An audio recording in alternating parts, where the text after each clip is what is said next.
Saudara, kita akan lanjutkan pembahasan kita tentang penundukan diri. Dan siang hari ini tema kita yang akan kita bahas adalah spesial karakter yang kedua. Mari kita akan membuka di dalam 1 Petrus pasal yang kedua ayat 13 dan 14. Saudara perhatikan ayat ini. 1 Petrus 2 ayat 13 dan 14. Demikian bunyinya. Tunduklah karena Allah kepada semua lembaga manusia, baik kepada raja sebagai pemegang kekuasaan yang tertinggi, maupun kepada wali-wali yang diutusnya untuk menghukum orang-orang yang berbuat jahat dan menghormati orang-orang yang berbuat baik.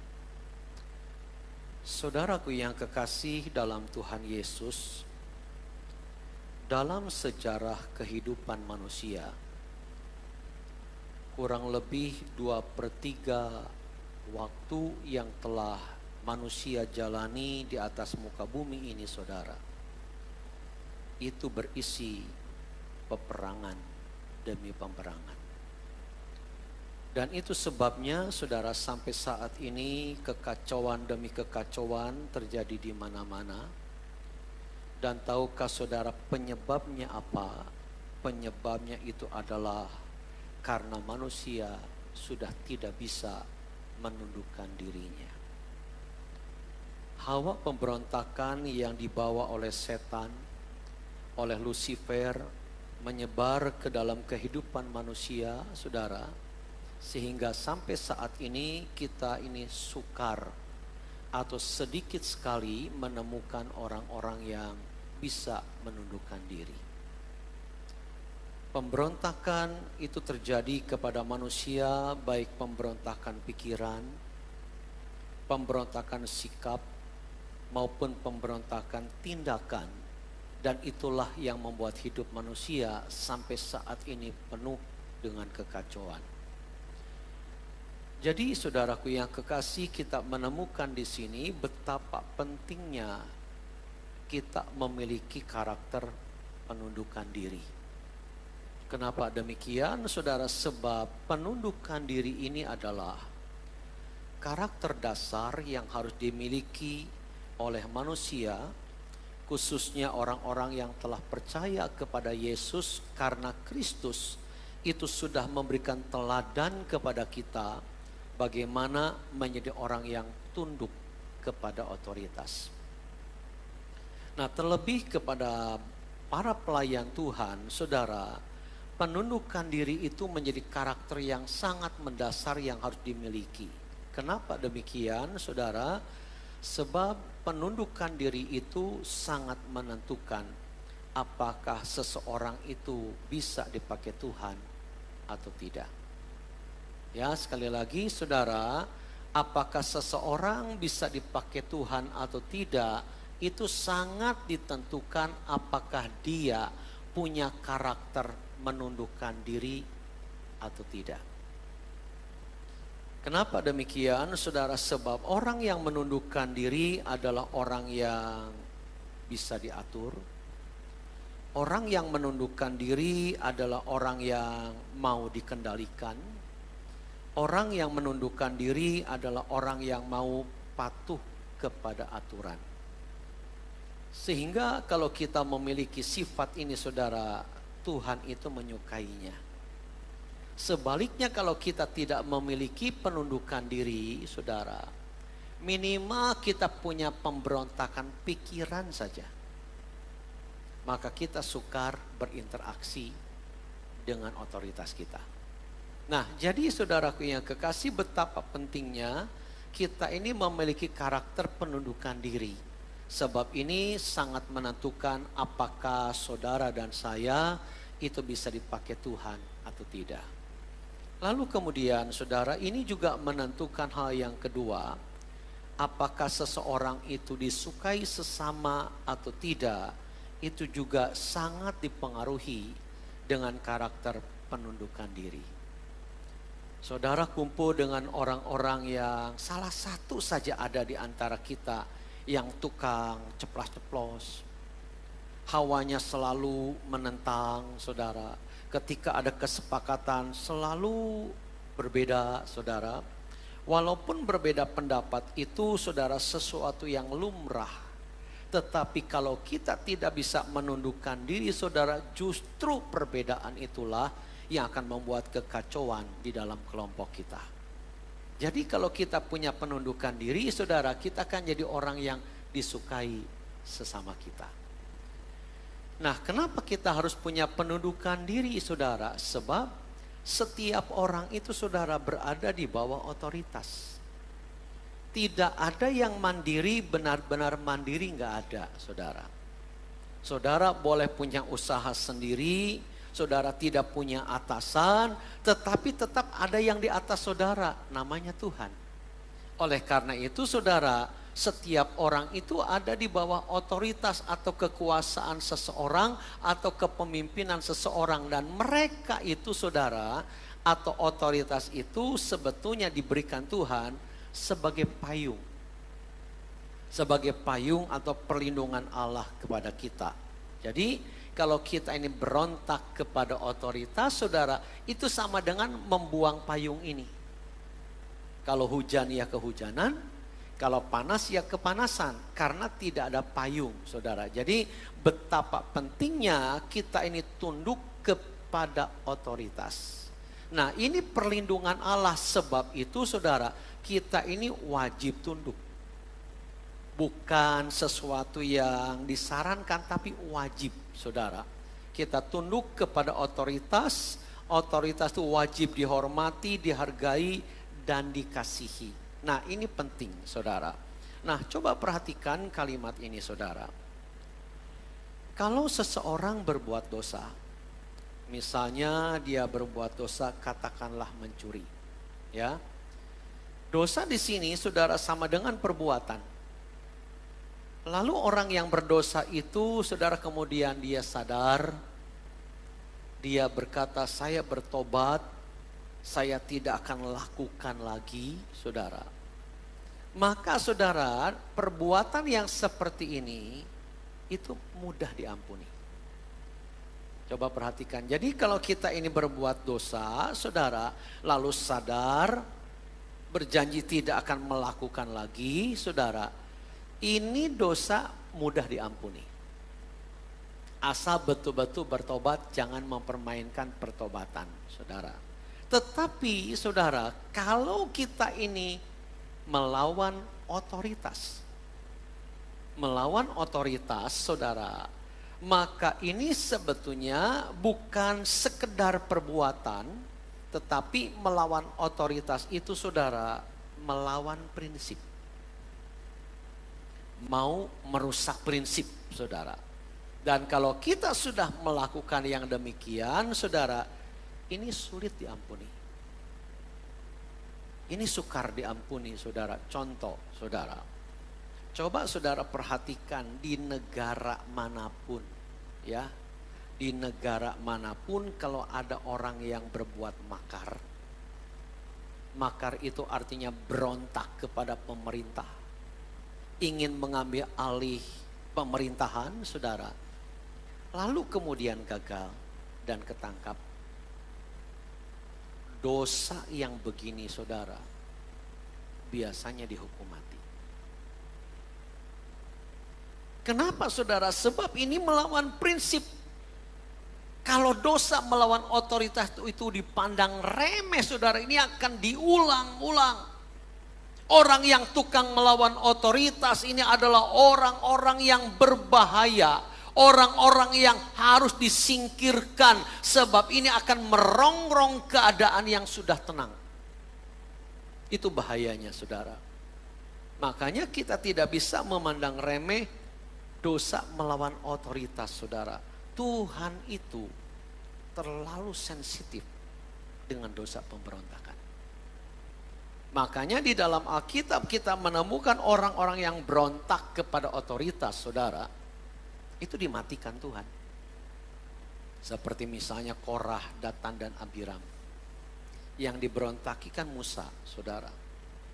Dan langsung sama Tuhan dia dimasukkan ke dalam tanah yang menganga, tutup 250 orang mati. Kenapa saudara? Sebab dia melawan Musa yang memegang otoritas. Itu sebabnya melawan otoritas ini sukar diampuni. Rata-rata dimatikan. Coba saudara lihat orang-orang yang makar begitu saudara. Kebanyakan dihukum mati. Kenapa saudara? Sebab orang yang sudah punya potensi melawan otoritas. Ini orang yang berbahaya. Orang berbahaya. Nah jadi jangan memandang remeh saudara yang namanya berontak ya. Dan betapa pentingnya kita memiliki sikap penundukan diri. Pertanyaannya begini. Siapa pemegang otoritas itu? Mari kita lihat saudara, yang pertama yang sudah kita bahas minggu yang lalu. Pemegang otoritas yang tertinggi dan bersifat mutlak itu adalah Allah. Itu sebabnya Yakobus 4 ayat yang ke-7 berkata, tunduklah kepada Allah. Ini bersifat mutlak. Kalau yang ada di bawah Allah saudara bersifat relatif. Tetapi kalau kepada Allah saudara itu bersifat mutlak. Karena posisi Allah tidak akan pernah tergantikan. Makanya kalau saudara dan saya percaya kepada Allah, taat kita itu saudara harus total. Jangan asal-asalan. Kesungguhan di dalam iman kita itu jangan asal-asalan. Sebab penundukan diri kita kepada Allah itu total, mutlak saudara. Tidak boleh relatif. Itu yang pertama saudara, yaitu Allah. Yang kedua saudara, kita harus tunduk kepada siapa? Yang kedua kepada pemerintah. Kenapa demikian saudara? Sebab Roma 13 ayat 1 sampai 3 menjelaskan bahwa pemerintah ini adalah hamba Allah. Tidak ada pemerintah yang tidak berasal dari Allah. Tidak ada. Sekalipun mungkin kita melihat, oh pemimpinnya jahat. Tapi prinsipnya saudara, pemerintah itu dari Allah. Makanya saya pribadi saudara tidak setuju kalau orang Kristen ikut-ikutan demo. Enggak setuju. Maaf bicara, kalau ada anak muda dari gereja kita kedapatan ikut demo ke pemerintah, saya akan perintahkan diskor dulu. Saya enggak setuju. Kenapa saudara? Pemerintah itu sudah susah, pemerintah ini sudah susah. Jangan dipersulit oleh pemberontakan. Mari kita belajar tunduk sebab pemerintah itu hamba Allah. Kalau kita melawan pemerintah berarti melawan Allah yang diwakili oleh pemerintah. Itu yang kedua saudara. Yang ketiga, siapa pemegang otoritas? Mari kita perhatikan. Yang ketiga saudara yang harus kita hormati dan kita tunduk adalah orang tua. Mari kita baca di dalam Efesus 6 ayat 1 sampai 3. Hei anak-anak, taatilah orang tuamu di dalam Tuhan, karena haruslah demikian. Hormatilah ayahmu dan ibumu. Ini adalah suatu perintah yang penting, seperti yang nyata dari janji ini, supaya kamu berbahagia dan panjang umurmu di bumi. Yang ketiga, saudara maaf, yang harus kita hormati dan kita tunduk adalah orang tua. Siapa nih orang tua ini saudara? Mari kita lihat. Siapa yang dimaksud dengan orang tua di sini? Yang pertama, saudara, orang tua di sini tentu saja adalah orang tua kandung. Ya, yang melahirkan kita, yang Tuhan pakai membuat kita ada di atas muka bumi. Mereka adalah orang-orang yang layak kita hormati, kita tunduk kepadanya. Lalu orang tua siapa lagi? Saudara, yang dimaksud orang tua ini adalah orang tua angkat. Ya, sebab ada anak-anak yang lahir mamahnya langsung meninggal. Enggak lama papahnya meninggal.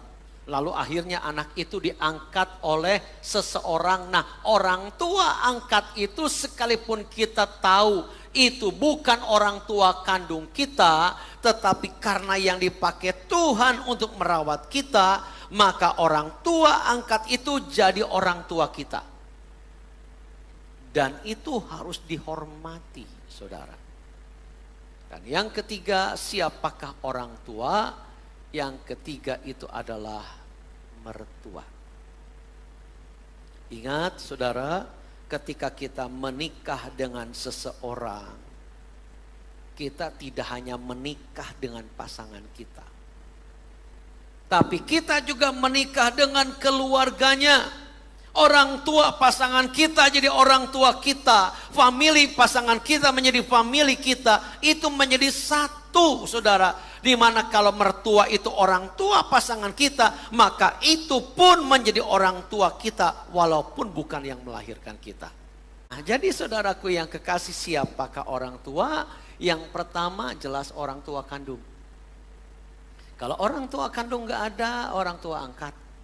Orang tua kandung ada tapi memang dipisahkan, orang tua angkat tetap jadi orang tua. Lalu kemudian mertua, saudara, ini juga menjadi orang tua kita. Kadang-kadang kita menemukan, maaf ya, ada mertua-mertua yang kurang bijak. Artinya kurang bijak tuh begini, setelah anaknya menikah masih ikut campur. Sampai penataan rumah, penataan dapur, itu orang tua yang ngatur, saudara. Ini salah. Kalau sudah mereka berkeluarga, biarkanlah mereka mengatur sendiri. Itu yang benar. Nah, justru karena tidak bisa begitu, akhirnya banyak mertua perang dengan menantu, saudara. Kenapa? Sebab menantu merasa tidak punya wewenang. Orang tuanya pingin begini, sementara menantu gak suka. Kan perang. Akhirnya diam-diaman di rumah. Suasana rumah jadi gak enak. Ada yang begitu, saudara. Tetapi saudara, secerewet bagaimanapun mertua kita, orang tua angkat kita, tetap harus dihormati. Kenapa, saudara? Sebab mereka adalah orang-orang yang dipakai Tuhan menghadirkan kita di bumi. Ya. Dan kalau Tuhan memilih mereka, saudara, itu orang yang tepat. Saudara jangan menyesal karena orang tua saudara miskin. Kalau saudara menyesal, saudara sedang menyalahkan Tuhan. Kalau saudara masih punya orang tua yang saudara miliki itu orang yang paling tepat untuk ngopeni saudara. Jangan pernah saudara merasa menyesal karena lihat keadaan orang tua saudara. Itu orang yang pas buat kita, saudara. Dan kalau ini orang yang tepat, saudara, maka mereka itu layak dihormati. Nah, sekarang perhatikan, saudara. Di dalam Efesus 6 ayat 1-3 itu ada 4 kata penting yang harus kita perhatikan berkaitan dengan kita tunduk kepada orang tua. Yang pertama, saudara, adalah kata taatilah. Taatilah, saudara. Dalam ayat yang pertama dikatakan, hei anak-anak, taatilah orang tuamu di dalam Tuhan, karena haruslah demikian. Karena haruslah demikian, saudara. Nah, kata taat di sini menggunakan kata hupakowo. Hupakowo ini artinya apa, saudara? Artinya adalah menuruti dan mendengar. Menuruti maksudnya, saudara, semua perintahnya, semua keinginannya, tentu saja yang baik-baik, ya, harus ditaati. Itu artinya menuruti. Sementara mendengar, saudara, artinya kita pasang telinga dan pasang hati untuk mendengar mereka berbicara. Saudara, mendengar itu kan tidak gampang. Apalagi kalau kita ini disuruh mendengar orang berkeluh kesah. Ya, kalau orang tua itu masih kuat, ya, masih sehat, masih produktif, saudara masih kuat, biasanya mereka tidak akan banyak membebani kita dengan dia berkeluh kesah. Percaya saja, kalau orang tua masih kuat, masih produktif, masih sehat, biasanya orang tua tidak akan berkeluh kesah ke anak. Artinya apa, saudara? Artinya orang tua itu tidak mau menyusahkan anak. Karena saudara, mendengar keluh kesah itu susah loh. Coba saudara mendengar istri tiap hari, tiap waktu berkeluh kesah, jengkel. Nah, tetapi ada waktunya di mana orang tua mungkin sudah sangat tua, dia ingin berkeluh kesah kepada anaknya. Coba saudara dengarkan. Jangan jadi capek kalau orang tua ingin berkeluh kesah. Dengarkan. Orang tua tidak akan minta uang saudara, tetapi ketika kita mau mendengarkan keluh kesah mereka, saudara, itu sudah menyenangkan. Itu yang harus kita lakukan kalau kita masih punya orang tua. Ya, taatilah, artinya turutilah dan dengarkanlah, saudara. Lalu kata kedua yang penting adalah hormatilah. Ya, di dalam ayat yang kedua berkata, hormatilah ayahmu dan ibumu. Ini adalah suatu perintah yang penting, seperti yang nyata dari janji ini. Hormatilah ayahmu dan ibumu. Saudara, ini adalah sesuatu yang sangat penting.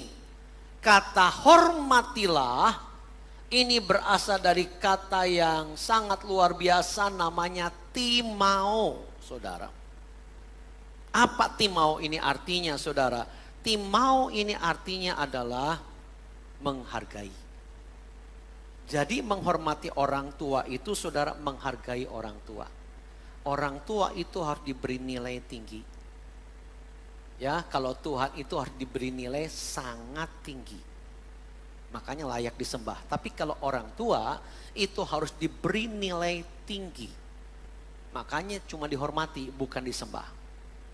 Kalau ada anak-anak yang menghormati orang tua, fotonya dipasang lalu kasih sembahyang, itu salah.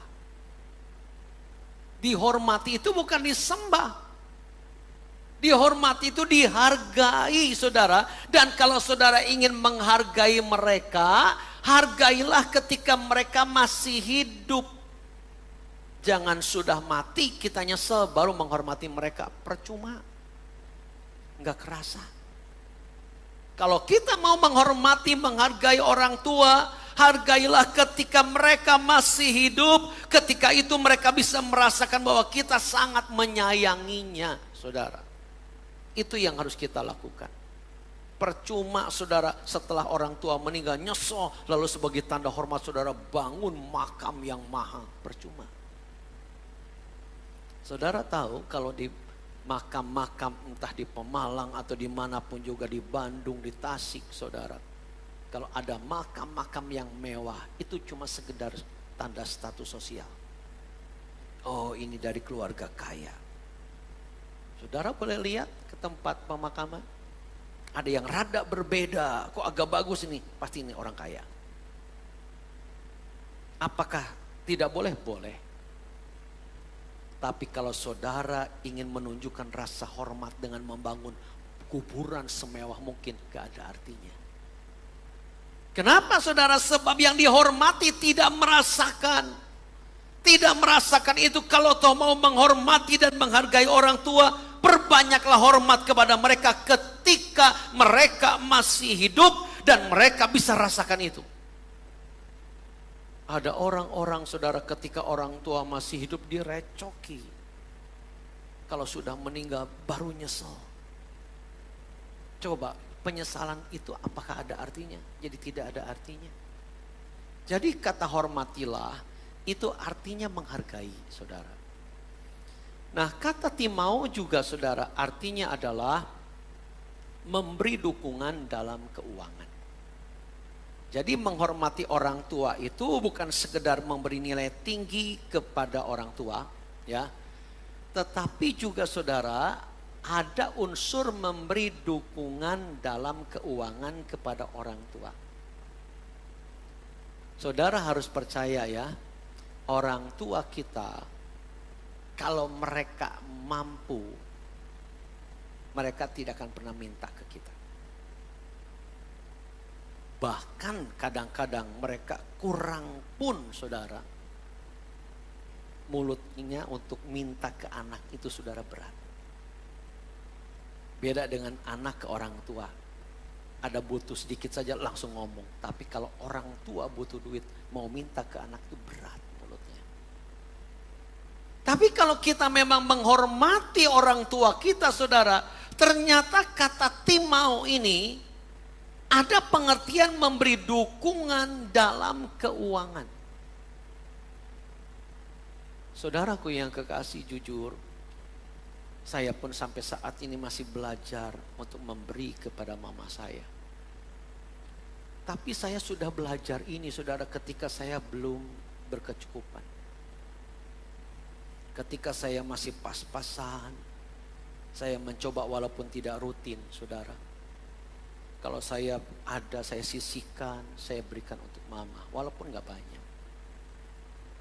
Dan ketika berkecukupan, alangkah baiknya kalau rutin.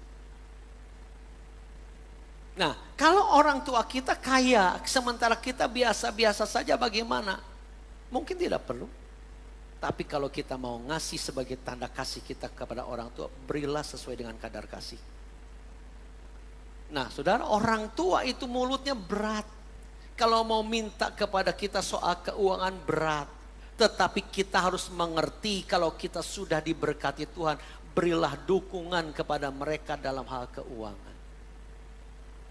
Saudara, kalau uang saya banyak, ini angan-angan saya nih kalau uang saya banyak. Saudara bisa nangkap saya ngomong begini, uang saya banyak apa enggak? Kalau uang saya banyak, rumah orang tua saya akan saya bongkar. Karena sudah umurnya lebih tua daripada umur saya. Rumah orang tua saya sampai saat ini. Kadang-kadang lagi-lagi kalau telepon itu pas musim hujan. Rumah bocor. Sementara yang di rumah saya tinggal mama saya dengan cici saya. Mama saya sudah umur 87 tahun. Oh, saya baru meninggal. Cici saya sudah umur 60 lebih, cuma berdua. Kadang-kadang bocor saja susah, saudara. Kalau saya punya uang banyak, saya ingin bongkar di rumah saya, bangunkan lebih bagus. Karena kasih saya kepada orang tua. Tapi kenapa saya belum lakukan itu? Uangnya nggak ada. Untuk membangun itu uangnya belum ada. Nah, saudaraku yang kekasih, jadi ternyata menghormati orang tua itu bukan berarti sekadar kita ketemu hormat begitu atau pahai begini, saudara, atau kita tunduk, bukan. Ternyata pengertian timau itu ada unsur memberi dukungan dalam keuangan kepada orang tua kita. Itu ada unsur itu, saudara. Nah, menariknya di sini, coba perhatikan. Kata yang sama atau timau, saudara, dalam pengertian menghargai dan memberi dukungan dalam keuangan, kata yang sama itu ternyata tertuju kepada Tuhan, kepada raja, dan kepada sesama. Tertuju kepada Tuhan, jadi kalau dikatakan hormatilah Tuhan, di dalamnya itu kata timau. Berarti menghargai Tuhan, memberi nilai sangat tinggi dan memberi dukungan dalam keuangan ke Tuhan. Apakah Tuhan kekurangan? Kalau saudara mau memberi dukungan keuangan kepada orang tua, tidak usah nunggu orang tua kekurangan dan minta saudara baru saudara kasih. Tidak harus begitu, saudara. Tetapi sebagai tanda hormat tanda menghargai, maka kita akan memberikan dukungan dalam keuangan termasuk kepada Tuhan dan kepada Raja yang tidak kekurangan. Saudara lihat, ada hukum yang tidak tertulis di dalam kerajaan.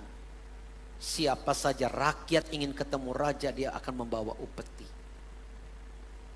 Apakah raja kekurangan? Tidak. Kenapa harus membawa upeti, saudara? Itu tanda hormat. Itu tanda hormat, saudara. Maka dia membawa upeti. Itu sebabnya ke Tuhan pun kenapa harus bawa persembahan? Kenapa harus perpuluhan? Kenapa persembahan yang lain? Apakah Tuhan kekurangan? Tidak. Itu tanda hormat, saudara. Makanya kalau ada ajaran-ajaran yang tidak wajib, saudara, coba selidiki. Inti-intinya sebetulnya mereka berat memberi, sayang memberi, mereka pelit dan tidak bisa menghargai Tuhan dengan apa yang dipunyai. Jadi saudara, ini kata yang sama digunakan dalam menghormati Tuhan, Raja dan sesama. Kata timau.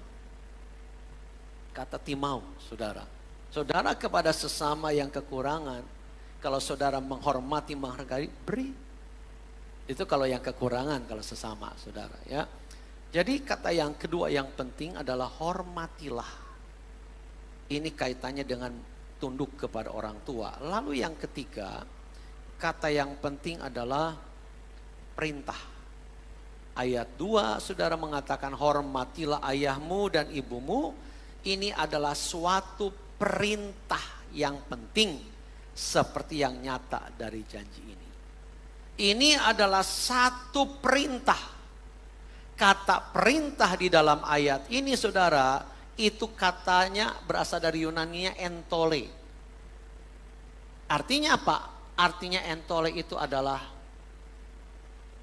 kata entole itu artinya adalah hukum.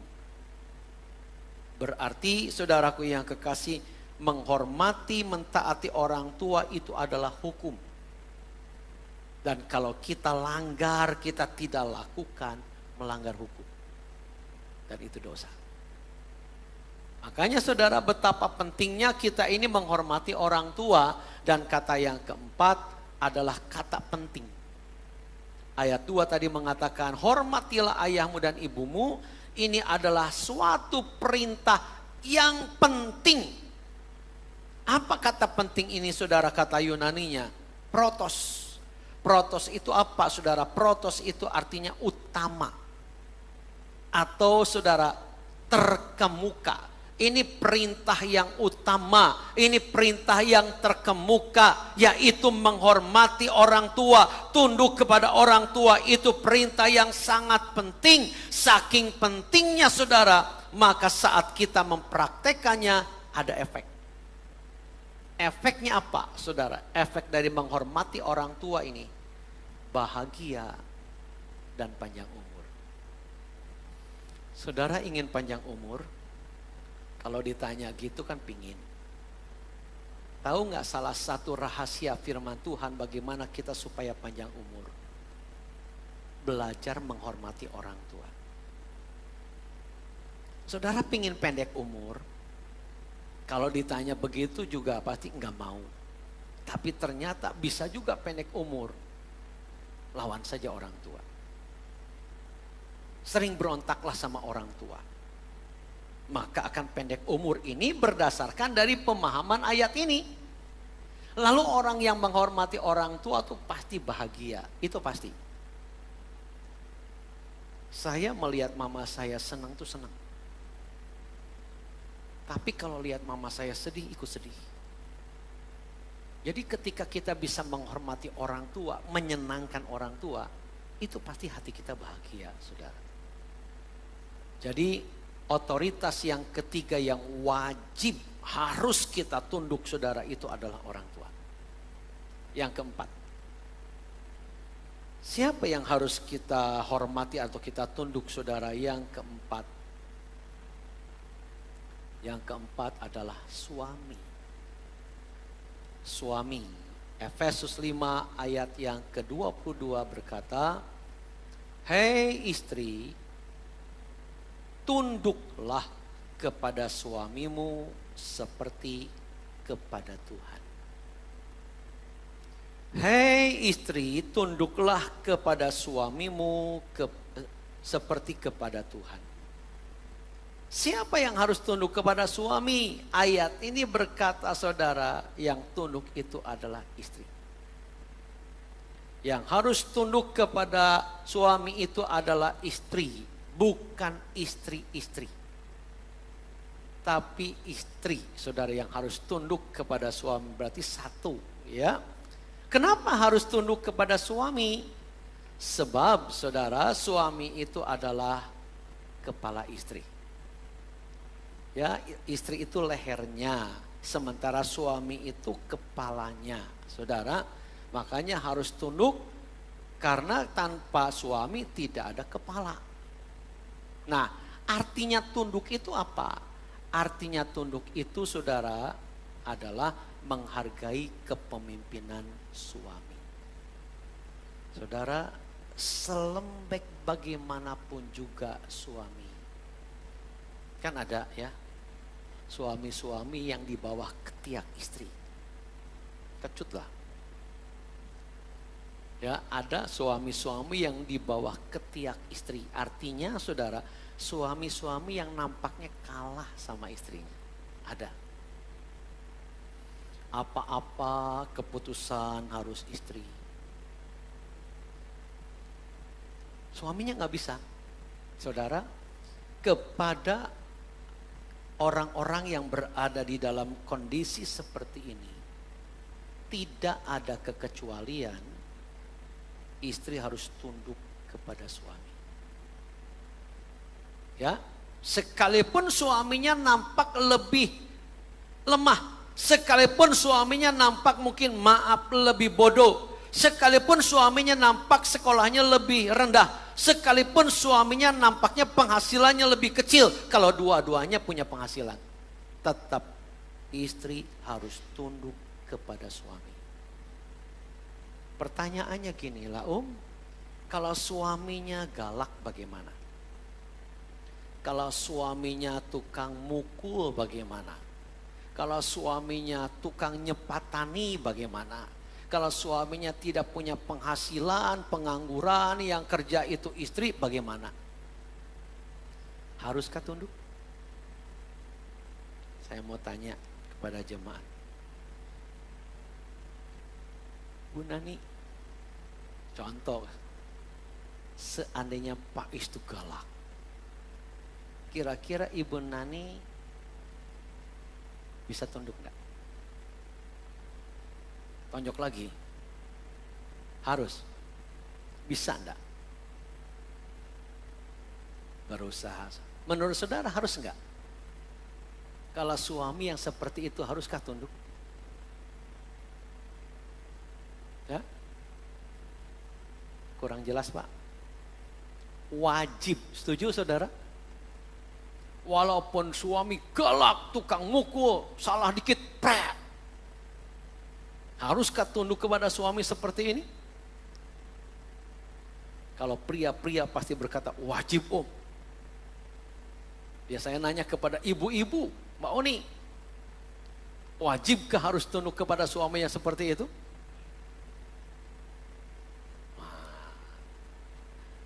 Karena ibu-ibu berkata tidak Kalau pria wajib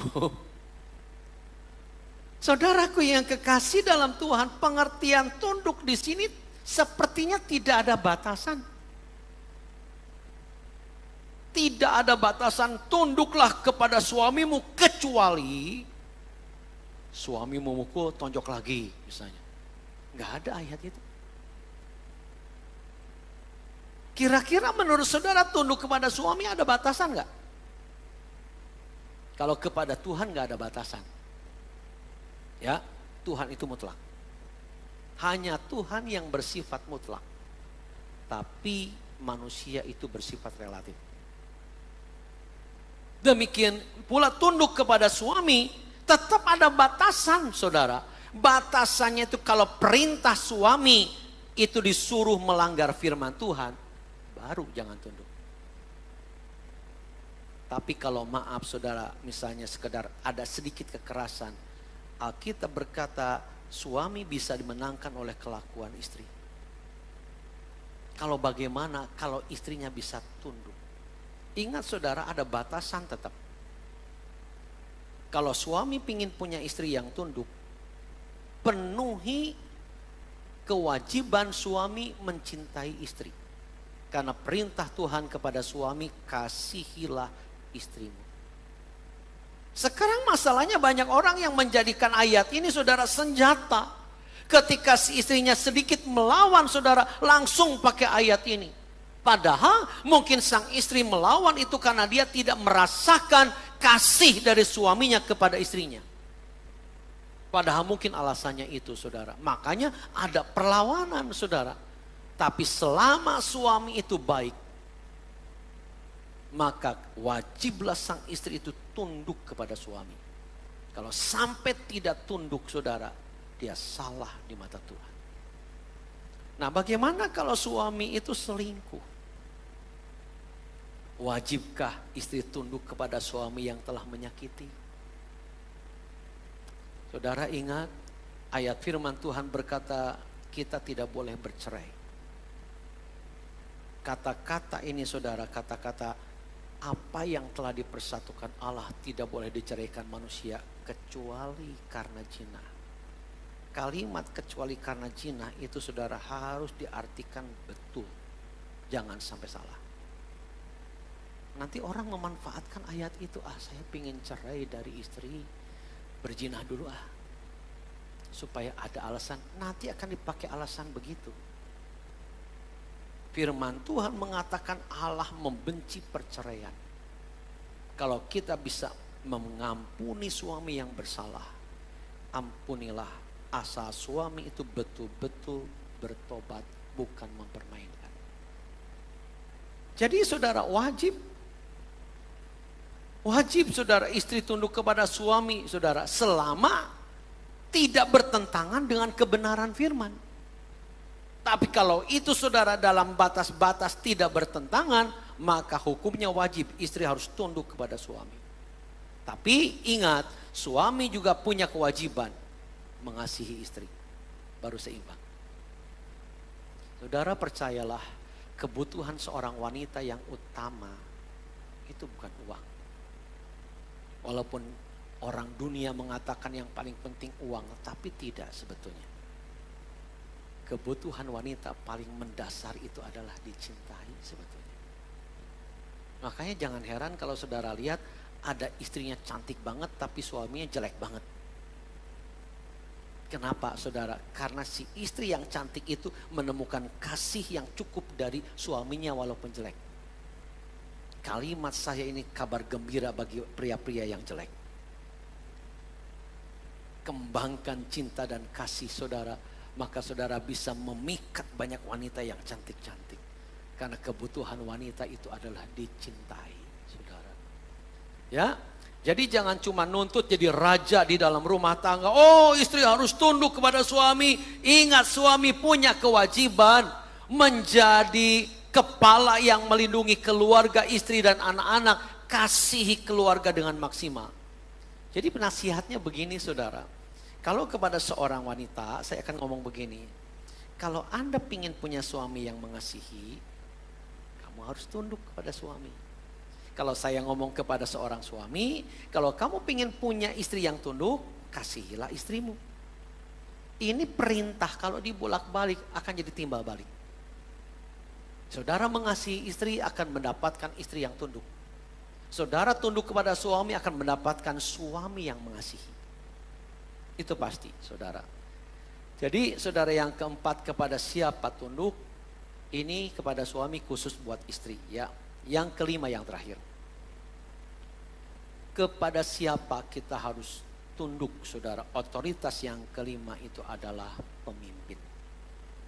Ya, pemimpin Ibrani 13 ayat 17 berkata, taatilah pemimpin-pemimpinmu dan tunduklah kepada mereka, sebab ini kalimat penting, sebab mereka berjaga-jaga atas jiwamu sebagai orang-orang yang harus bertanggung jawab atasnya. Dengan jalan itu mereka akan melakukannya dengan gembira, bukan dengan keluh kesah, sebab hal itu tidak akan membawa keuntungan bagimu. Lihat kalimat atas, taatilah pemimpin-pemimpinmu dan tunduklah kepada mereka sebab mereka berjaga-jaga atas jiwamu. Saudara lihat pemimpin itu siapa? Siapakah pemimpin? Pemimpin itu adalah orang yang menduduki posisi atau jabatan tertinggi. Ya, dalam satu komunitas ada jabatan yang paling tinggi, itulah pemimpin. Dan pemimpin itu saudara pada dasarnya adalah payung bagi yang di bawah. Jadi kalau ada pemimpin saudara, itu akan jadi adem. Ya, sebuah organisasi tanpa pemimpin itu nggak akan maju. Harus ada pemimpin. Ya, nah ini payung bagi yang di bawah saudara. Pertanyaannya adalah siapa para pemimpin ini? Coba kita lihat contoh-contoh ya. Yang pertama, kalau kita berada dalam sebuah organisasi, pemimpin itu adalah ketua. Ya. Saudara lihat, ketua di dalam hal ini punya kekuasaan yang terbatas. Bukan kekuasaan yang tidak terbatas, tapi terbatas. Tapi dalam keadaan-keadaan mendesak, ketua ini punya wewenang untuk menentukan kebijakan. Namun kalau keadaan tidak mendesak, kebijakan itu harus dirembuk bersama dengan anggota. Ya.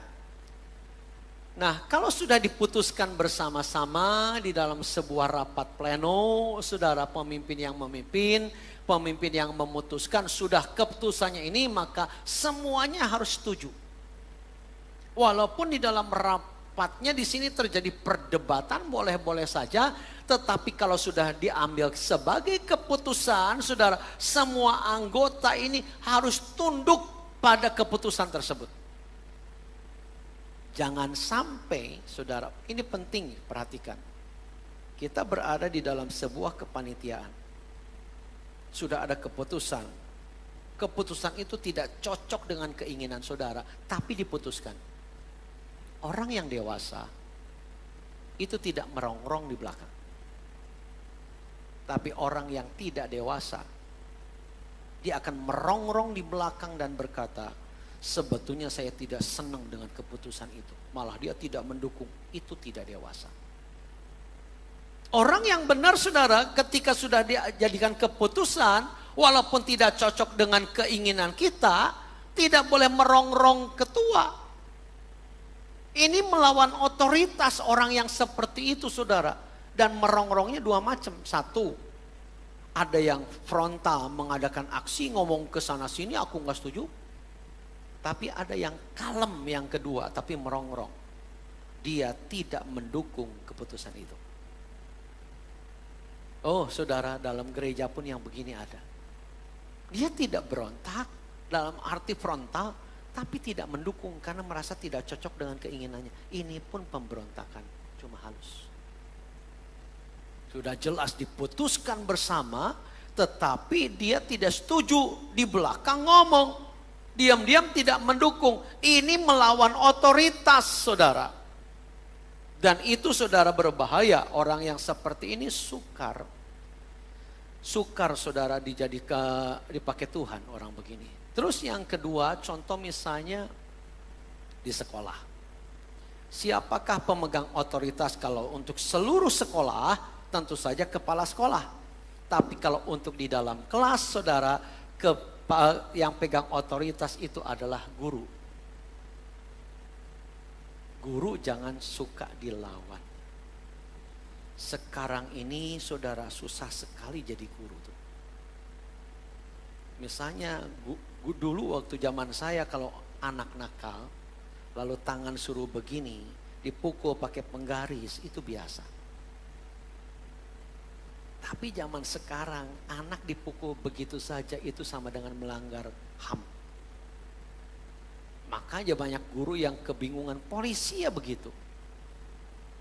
Dulu penegakan itu seperti ini didukung, sekarang saudara penjahat saja dipukuli bisa kena HAM. Makanya maaf kadang-kadang saudara ada kejahatan yang kesan dibiarkan karena polisinya takut dituduh melanggar HAM.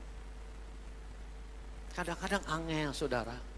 Kalau di dalam kelas pemegang otoritas tertinggi itu guru. Kadang-kadang saudara orang ada anak tuh yang lebih takut sama guru daripada orang tuanya. Ya enggak? Takutnya sama guru tapi kalau sama orang tuanya enggak takut. Saudara, ya mungkin kalau untuk di sekolah ada baiknya, tetapi kalau sampai begitu ke orang tua ngelawan enggak baik juga sih. Ya, di sekolah itu guru pemegang otoritas tertinggi. Lalu kemudian di perusahaan, siapa pemegang otoritas tertinggi saudara? Bos atau majikan. Ya, kalau kita jadi karyawan, saudara jangan suka menjelekan bos di belakang. Suatu saat bosnya tahu saudara sulit menaik karir. Meningkat karirnya sulit. Tapi belajarlah menjadi orang yang tunduk kepada pimpinan, kepada bos dan majikan ini saudara. Saudara akan bisa menjadi orang yang dipercaya oleh bos. Dan yang berikutnya saudara, kalau di dalam gereja tentu saja dalam hal ini adalah gembala sidang. Ya. Apakah gembala sidang itu raja the king can do no wrong? Tidak. Gembala sidang itu masih bisa salah. Dan gembala sidang boleh ditegur, tetapi jangan diberontaki. Bagaimana caranya berontak? Misalnya saudara, ngajak-ngajak orang untuk meninggalkan. Ngajak-ngajak orang sengaja untuk tidak patuh. Itu berontak.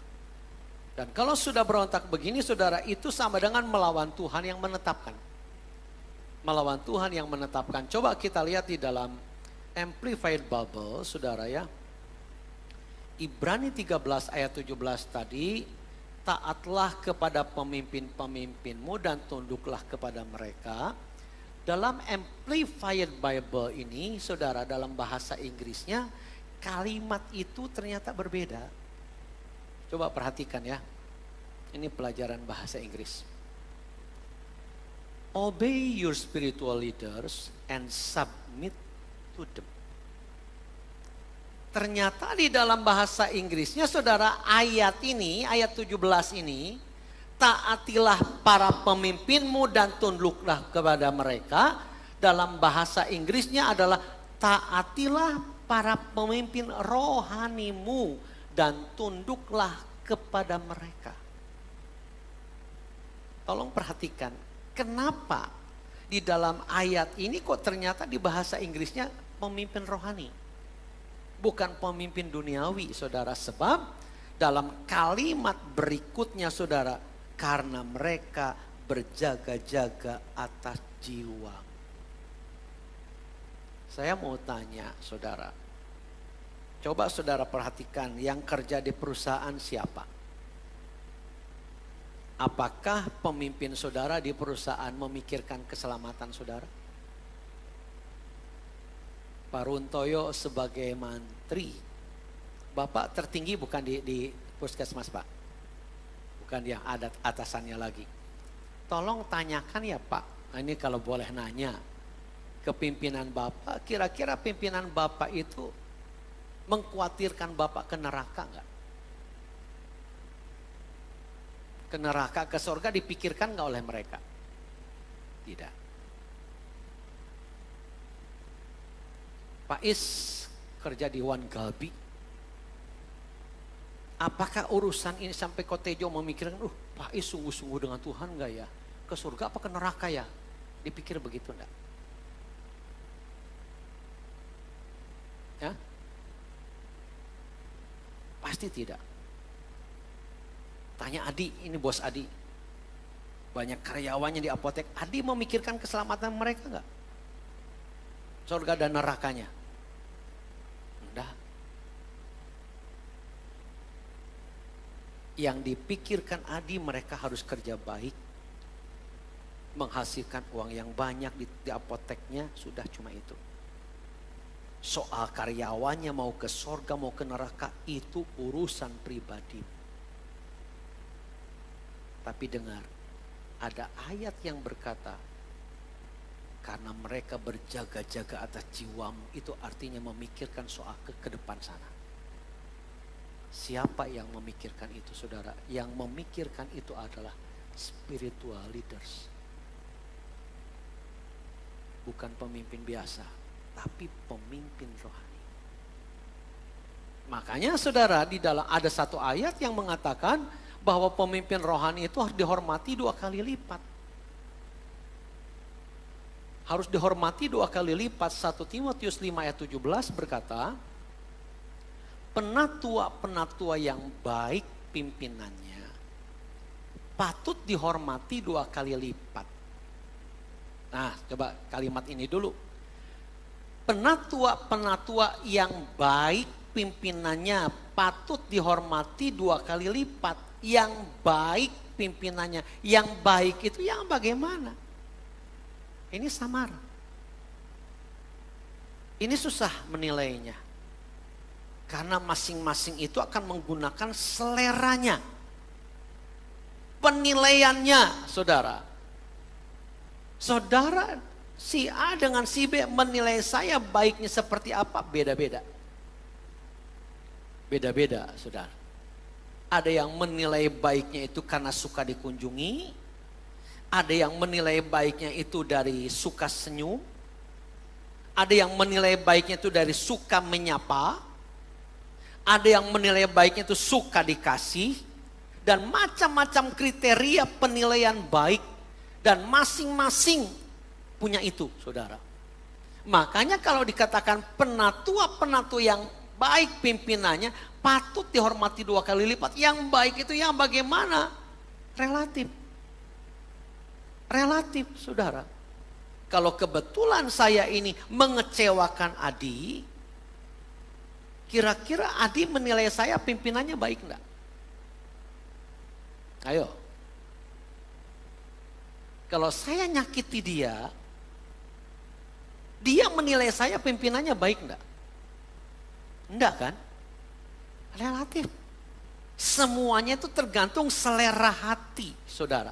Susah, makanya ini harus dibedah lagi. Yang baik itu yang bagaimana? Dan salah satu kriteria baik di sini, saudara, perhatikan, terutama mereka yang dengan jerih payah berkhotbah dan mengajar.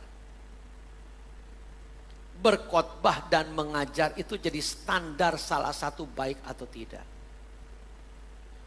Saudara, saya baik atau tidak mengajar relatif lagi.